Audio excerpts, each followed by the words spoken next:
Hi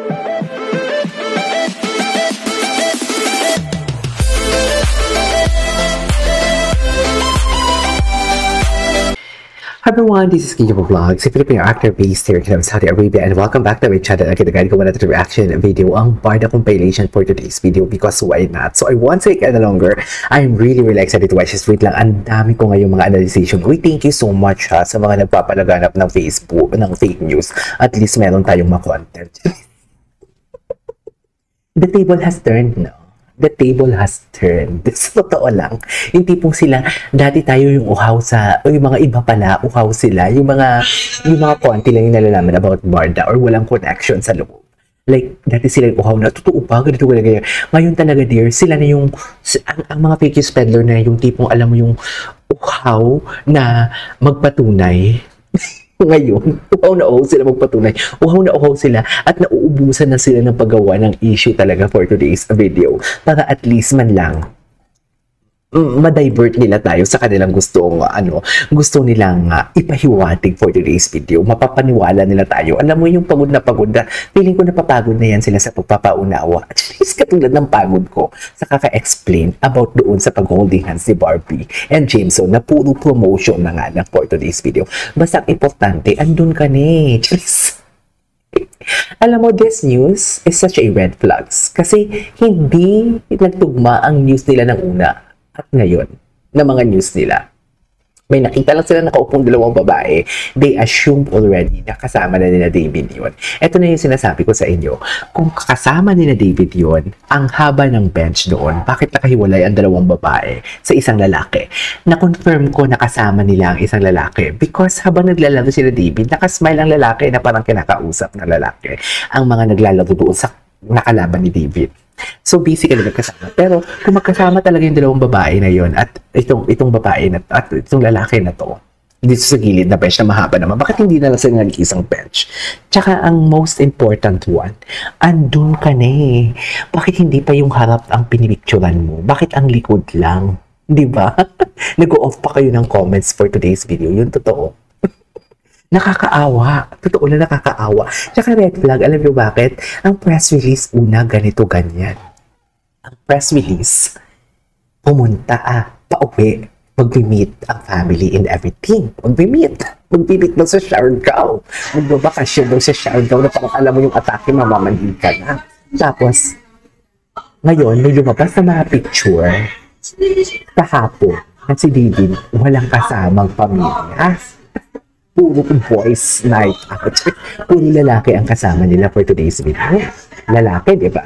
So ngayon, ang chika na naman, wala. Hindi. Doon sila nagkita sa Bicol and everything. And kita. Ganun ang chika. Tapos may nakita na sila nakaupong dalawang babae doon sa pinaglalaroan ni David.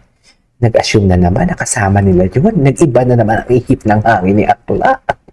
Diba? Masasabi mo talaga na red flag talaga for today's video. Natatawa ako. Akala kasi nila talaga. Akala talaga nila, grade 1 yung kausap nila. Akala talaga nila, hindi nila alam andito tayo yung mga teacher, mga professor.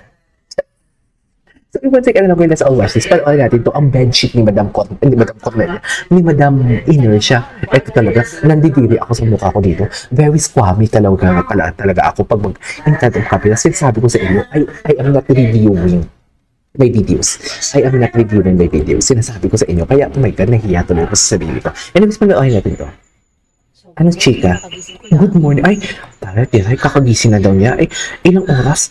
Ay, gising mayaman si Madam. Jeez. Ganyan yung mga gising mayaman, yung mga late na nagigising. Samantalang kaming mga duka, umaga pa lang, nagkukuripasay na. Kasi duka nga. Balita ko, nagkakagulo na kayo. Nagkakagulo sila. Sila lang po. O, okay lang. Sila nga po dito. So, medyo may lumabas. And we did challenge this group. Lumabas sila ng something more, di ba? Hindi yung mga maling-maling video, di ba? Oh, di ba? Ngayon ko lang ito napanood, Ngayon ko lang ito napanood for today's video. Hindi ko ito pinanood. Tsaka, isa pa, ang daming tao sa Siargao. Ni isa walang solid na Barda doon. Imposible siguro. Ni isa, kahit hindi ka solid na Barda, kung makita mo si David na may kasamang babae, ang liit lang ng Siargao eh. Di ba? Na may kasama si David, wala man lang may kumalat na picture. Yun totoo. Iharap nyo. Dito pa lang malalaman nyo na eh. Dito pa lang malalaman nyo, nakatalikod, hindi nila maiharap hindi sila makakuha o hindi sila makapagbigay ng nakaharap ang babae. Kasi basically, that is not, yung pinakita nila picture na Alex Manalang, compare ngayon sa nakatalikod ng babae, is magkaiba. Kasi wala naman kasi talagang kasama si David na babae na Alex Manalang doon. Hindi nila kayang patunayan yun. At least that's better, di ba? Kasi at least nagpakita sila ng video at hindi yung pinakita ng itong mga yung kahapon na fake naman po, di ba? Meaning kahit maglabas sila ng video na yan, ay fake pa rin po yung nilabas nila kahapon. Hindi ba po? Red flag nga. So, naman ang punto ko na I'm debunking those 2 stories yesterday. And kahit ilabas nila po yung video na yan, ay mali pa rin po yung pinalabas nila kahapon na yung Bicol Pics ay kiniklaim nila ay meet the clan in Siargao. So, kasi nangayon pa rin po yung video kahapon. Kung nagsinungaling na sila sa video na yon, hindi pa ba yun sa inyo wake-up call? Yan yung intindihin nyo. Maniniwala pa ba kayo sa video call na, at sa video calls, maniniwala pa ba kayo sa video na nilalabas nila ngayon? May credibility pa ba sila? Hindi na kayo maniniwala doon. Kung ako yun sa inyo, hindi na ako maniniwala. Di ba? Hindi na ako maniniwala. Red flag na yun. Red flag na yun. Doon palang red flag na. Tapos maniniwala pa kayo. Ewan ko sa inyo. Pala sa isang tindahan, di ba? Okay. To be fake. True. Those videos yesterday. Kung naglabas sila ng fake video sa una, actually since then talaga peke na din talaga sila eh. Kaya hindi talaga nila makuha ang loob ko, simpatya ko eh.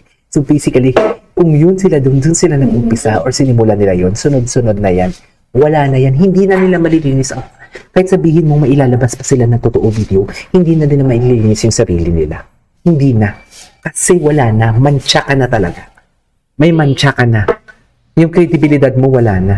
Nakikita ko, ako wala akong nakikitang anything kasi naglalaro lang naman sila, na nakaupo lang yung babae, nakatalikod.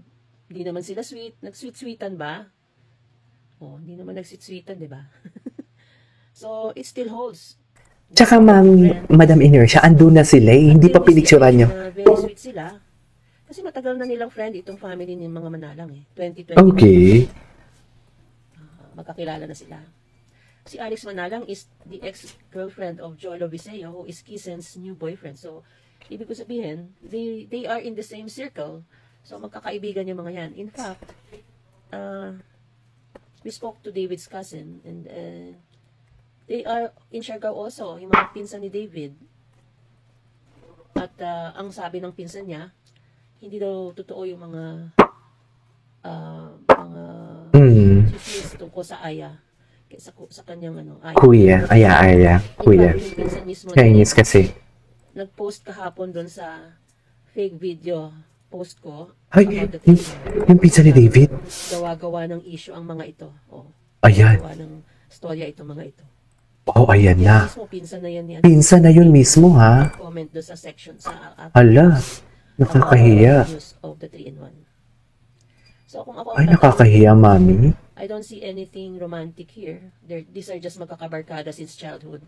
You know, having fun. So, until I see a photo of them, sweet and romantic, siguro hindi na ako mag-iisip. Tsaka ito lang, kahit sabihin mong magkasama, kung totoo man ha, kahit sabihin mong magkasama si Alex and si David, we never claim, I myself, never claim that si Barbie and David are in a relationship. Ang sabi ko nga po ulit-ulit, kinikilig lang naman ako dito sa harap ng camera. Katulad ng mga pinapanood ko, hindi ako dilulok, kinikilig ako dahil yun yung napapanood ko. Ang main concern dito is why they are exposing personal life of David and sinisira nila si David. They are creating a story na para yung mga Bardastan is magalit kay David. That's the exact point. Yan yung pinanggagalaitin natin. Hindi ako nagdi-defend dito or inaaway sila or nagdadaldal sila. It's because I want Barbie and David together in real life. Of course, gusto ko yun. Pero ang sabi ko nga kahapon, not now, hindi pa ako ready. Mas gusto ko pa ko yung uhaw pa. Ang akin lang is nagpapagalaganap sila ng fake news. And after that, sinisira nila si David Ligaw ko as a Barda fan. as a Barda fan, not just David, not just Barbie, but Barda, of course, I have to defend David. Kasi sinisira nila si David sa ibang mga kabarda ko din na mahinang nilalang. Diba? Yun eh. Yun yung point ko dito. They are creating hate. Okay? Umalis ang iba. They are creating hate. Nabuhay po tayo noon. Ay, bakit? Since 2021. Bakit may umalis? Boyfriend si Tama. Ngayon pa ba? Girlfriend si David. Si Ngayon pa ba? Whoever. Di ba po? So, tayo ay naging masaya at nabuhay. Oo. Silang mga Tama. sarili nilang jowa. Di ba po? So, bakit tayo aalis na yan? Nakadepende ba ang ating pagmamahal sa Barda? Exactly the point. Exactly the point. So, hindi ko maintindihan bakit gano'n ang mentality ng mga ibang fans na so kung may kasama, spotted, may kasama, nag-holding hands si Barbie at si Jameson kahit FS, titiwalag na tayo sa fandom. Bakit? Exactly the point. Natin si Barbie at saka si David dahil sa chemistry nila. Exactly the point. Dahil sa kanilang talent at sa kanilang charisma. So, nagbago ba yung kahit may mga jowa sila? Di ba hindi? Kumbaga, kahit may jowa sila, minamahal natin sila nun. True. Diba? Exactly. Love that. Bakit magbabago ngayon kung kahit may balita na hindi pa confirmed? Diba? Tsaka yung sinasabi nila, 3-in-1 na magkakasama yung mga lola at mga nanay kahapon. Uy, ngayon ko na nag-gets yung 3-in-1. Medyo impossible po kasi nag-post ang lola niya na nag-ballroom dancing siya kahapon eh. Wala siya sa Siargao, di ba po? Doon pa lang malalaman niya na. Memories, it means matagal na yon, noon pa yon. Dahil memories na, di ba? So, yun naman take ko lang. Kumbaga, ako kasi hanggat hindi kinakasal yung dalawa na yan. True. Hanggat hindi kinakasal si Barbie at si David. Diba? Tsaka kahit na may jowa sila, Barda pa rin. Diba? Bakit magbabago yun? Bakit kailangan yung umalis? Dahil lang doon. Kailangan niyo tandaan na ang goal ng 3-in-1. Ang goal ng 3-in-1. At pagwatak-watakin ng mga fans. Yan ang goal nila. Ang goal nila, masira po ang mga fans. True. Exactly. That's the goal. Tayo noon, since 2021. That's the goal. Meant to be pa, nung Heartful Cafe pa. Ay, ako wala na ako sa Heartful Cafe. Tayo nung kahit na may jowa sila. Bakit magbabago ngayon kung sakali mang may jowa na sila? Diba po? So, I'm not saying anything yet, Kasi, exactly. Sa akin kasi, hindi pa rin conclusive. Exactly the point. Nandun ang mga pinsan ni David sa Siargao. Magkakasama sila lahat, mga pinsan. At mga barkada. Nandun din. Diba po? So, unang-una nakatalikod yung babae, hindi pa rin natin alam. Pero kung siya man yan, diba? O ano bang ginagawa? Nakaupo lang. Yayakapan ba? True. Tsaka hindi nakaharap. Whatever it is, that doesn't change the fact that we love Barda. Exactly the point. Tsaka we never claim, I myself never claim na sila. Okay. Ang haba pala ng video na to. We have been happy and loyal to Barda. Real or real. True. No matter what, di ba? Kahit may mga sarili-sarili silang jowa. Kasi kung tatanggapin lang natin yan na parang, may jowa na, sila na, may nakitaan, spotted, tapos titiwalag tayo sa Barda, it means magwawagi ang 3-in-1 sa pagbubuwag sa fandom. Yan naman ang gusto nila eh. Yan ang gusto nila, yung magwatak-watak at mabuwag ang fandom natin. Kaya dapat hindi nakadepende yan kung may jowa or wala. Si David or si Barbie. Tayo, hindi natin masisi yung iba kung gusto nang umalis. Di bye-bye. Anyways. Natin, diba? It's a matter of choice and it's a matter of mindset. So, but given what came out today, kasi we challenged them to come out with a proof, di ba? So, and they delivered. So, no, they did not. They did not. For me, they did not because ang ano dyan is, ang statement ko dyan, yung nilabas nila kahapon, fake news pa rin, di ba? Exactly. Kung nag-umpisa sila sa fake news forever. Please, yan yung sinasabi ko na pag mamantsahan na yung pangalan mo, kaya dapat huwag ka maging specific. Kasi kung mamantsahan na yung pangalan mo, lahat ng ginawa mong tama, makakalimutan yan. Tapos nakagawa ka ng isang pagkakamali, kahit gagawa ka pa ng tama, hindi niya makakalimutan na nakagawa ka na ng mali. Ganun yun. Ganun yun, mami. Okay? Gets mo ba yun? Anyways, andun ang mga pinsan niya, andun ang mga barkada niya. And that's all it is for me. And until I see a photo na sweet at nagyayakapan at nagkikiss, siguro doon ako siguro magko-conclude. Pero kahit makita ko yon, barda pa rin po ako. Real or real, we are barda. At barda forever. Totoo. Watakin tayo. Barda forever for today's video. Charis! Anyways, that is our for today's video. Yun yung masasabi ko din. Na once gumawa ka ng tama, kahit anong dami pa yan, makakalimutan yan pag nakagawa ka ng mali. At kung gusto mo nang bumawi at gagawa ka na ng tama at ayaw mo nang gumawa ng mali, hindi mo na maire-redeem ang self mo. Forever ka ng mali. Doon pa lang sa isang video na pinakalat din yung fake news. X na talaga kayo. Actually, hindi lang yun eh. Before pa, ang dami yun ng fake news na nilalabas. Diba? This is KJ Vlogs and see you on my next vlog. Bye!